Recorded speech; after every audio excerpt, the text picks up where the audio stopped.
And water is about nurturing, creativity, and things like that. When you look at Scorpio's very much got the creative side of water. But Cancer's very much got the nurturing side of water. But they're both correlating to that element. I do have a question about how much you can base just on, your birth sign as opposed to bringing into the equation ascendants or, rising signs or, other elements, because I'm also a Cancer, and I always get the nurturing thing, and I've always hated that since I was a little girl, because I'm not staying in the home, I'm not very nurturing, I don't think. Of course there's other influences that take place, and not everybody's going to relate to their zodiac sign the same way. Because that's also like your sun sign. The sun sign, you have an ascendant, a moon. Because what happens is, when you're reading an astrological chart, which we'll call your natal chart, that's the chart of what was going on in the sky theoretically when you were born. What was the sun doing when you were born? Have you ever? They have free charting software sites on the internet. Some of them are quite good. Have you ever gone through one for the natal? Yeah. Because sometimes if you're, I'm Cancer too, and I don't correspond at all to nurturing or anything like that. But it depends what all the other places are, and aspects and arrows and all those things, and where they land. Yeah. And also how far into Cancer are you? Was that called a cusp? Right, because you're at a cusp, right? Right, I'm a Gemini Cancer cusp, so I'm more onto the Gemini side, which I think I exude quite well. But at the same time, I do have that nurturing aspect. A lot of people, when they think nurturing people. But I don't think that nurturing is necessarily that you nurture just other people. You might have a hobby or something that you hold dear in your life that you nurture. Does that make sense? And also with the astrology, you have 12 different houses, and each zodiac sign corresponds to a different house. So where that planet is in that house will make a huge difference about what's going on. Then also we have what's that called? Not opposition. You're talking about the polarity. The planets. Yeah. And you get stuff. There's so much stuff going on. It's not just. You have to look at the entire relationship. Right. Just like in chakras.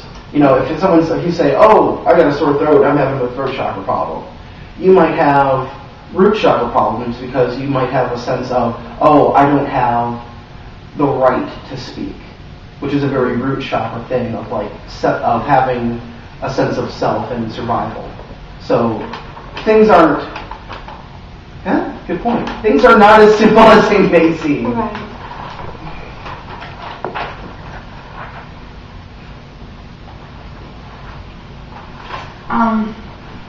Along with that, when you get a chart done, it comes down to the hour and what was going on the hour they because when you're talking about astral bodies, they're always moving. That's one thing about nature, it's always moving. So different things are going to happen at different times, and if you were born and then your twin was born an hour later, you're going to see differences in your astrological chart. Any questions? Now we're all going to do astrological. Everyone's chart right now. You have to do your own chart. That'd be putting people on the spot. That'd be fun. And I can see you have relationship problems here because your Mars is here. So, all right. Well, shall we do? Next thing would be Kabbalah life. Yeah, let's do it real fast. And I don't mean real fast as in to skim over it. Not that's important. Kabbalah is a very awesome and useful system. Not everybody puts as much emphasis on it as everybody else does, but when you're talking about useful correspondences, it is something. It's definitely to be mentioned. And also, a lot of these systems that we're talking about, we talk about. Like Anastasia said, we talk about natural systems, elements, planets. These are very pagan. Kabbalah is not a very pagan system necessarily because they're not really as from natural systems as much. It's just it's not as natural. None of the natural at all. More of a prophetic system. Yeah, because Kabbalah, of course, we're referring to Judaic mysticism, but I kind of say that there's two different Kabbalists. You can say that there's Kabbalah, traditional Jewish mysticism, where you're only supposed to be a 40-year-old, Jewish man, and you're really talking about the scriptural interpretation. Like, let's say I take the Genesis from the Bible, I would take the Hebrew, I would find the numeric equivalent, because in Hebrew there's a letter. Each letter corresponds to a number. And I would say, well, this word has, adds up to like 550. I'm going to look for other words with 550. We play a game called geometry. Right. It gets involved. Like, the numerical weight for love is 93, but it's also equivalent to the Hebrew word for hate. Like, love equals hate. But you can see that it can be useful for finding like connections between things. It's very important to mention that, like when we talked about in last class about the beginnings of Wicca and how it's correlates to things like the Thelema and stuff like that. Yeah. And if you ever hear a Thelemite say 93, right, exactly. It's very important to them. So, 93 being love, and love is law. Just a segue. So, with that note, Kabbalah that us as practitioners of the art, if you will, refer to, is very, how can I put this? I wouldn't say hodgepodge. It's just, we're not, all the people we use in Kabbalah are not Jewish. I don't use Kabbalah, but I'm not Jewish. Obviously not, because I'm not Jewish. Anyway, tree of life. Basically, we have 10 spheres.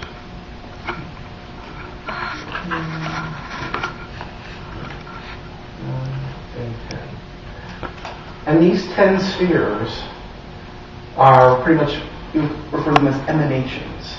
That the act of creation of the universe, or God, goddess, or whatever, of the universe being created, it is a step-by-step process. And the step-by-step process would be seen as these 10 spheres. Hence it's called the tree of life. And because it's growing from there's a growth to it.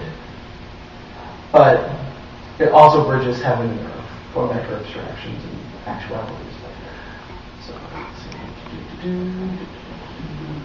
Now, if anyone has studied tarot, has heard me talk about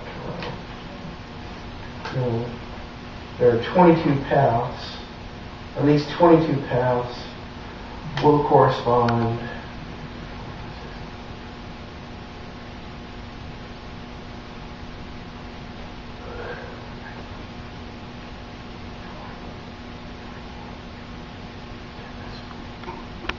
I think I got it. It looks like it's complete. Yeah, that looks about right. So these 22 paths will correspond to the 22 major cards in tarot. Once again, going back to that thing with correspondences, how things work in other systems. So, and then going even further, each path will correspond to a Hebrew letter. So, yeah. Like the path here between the absolute and wisdom.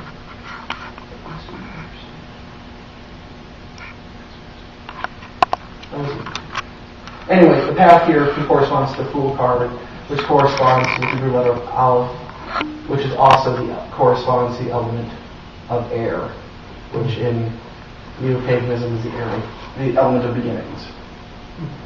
So you see a lot of connections already, and how these systems can be stacked. Kabbalah is kind of elegant in the way that